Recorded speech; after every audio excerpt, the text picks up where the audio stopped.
தமிழ்நாட்டுக்கான புதிய சிறப்பு திட்டம் உண்டா? இல்ல. தமிழ்நாட்டுக்கான புதிய ரயில்வே திட்டம் உண்டா? இல்ல. ரயில்வே திட்டங்களுக்கான நிதியாவது அதிகம் கொடுத்திருக்கிறாங்களா? இல்ல. சென்னை மெட்ரோ 2ஆம் கட்ட பணிகளுக்கு நிதி உண்டா? இல்ல. பெஞ்சல் புயலுக்கு இழப்பீடு உண்டா? கிடையாது. மிக்ஜாம் புயலுக்கு இழப்பீடு உண்டா? அதுவும் கிடையாது. மதுரை எய்ம்ஸ் மருத்துவமனைக்கு நிதி உண்டா? கிடையவே கிடையாது. ஒருங்கிணைந்த கல்வி திட்டத்துக்கு நிதி இருக்கா? இல்ல. குடிநீர் திட்டத்துக்கு இல்ல. வீடு கட்டு திட்டத்துக்கு இல்ல.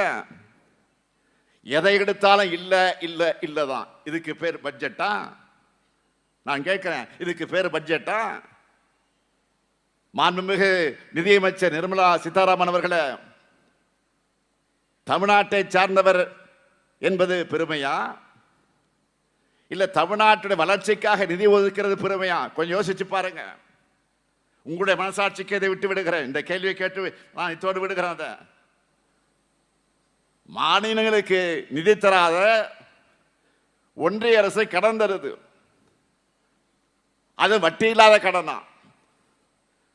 வடக்குல நடக்கிறது ஆட்சியா இல்ல வட்டி கிடையா?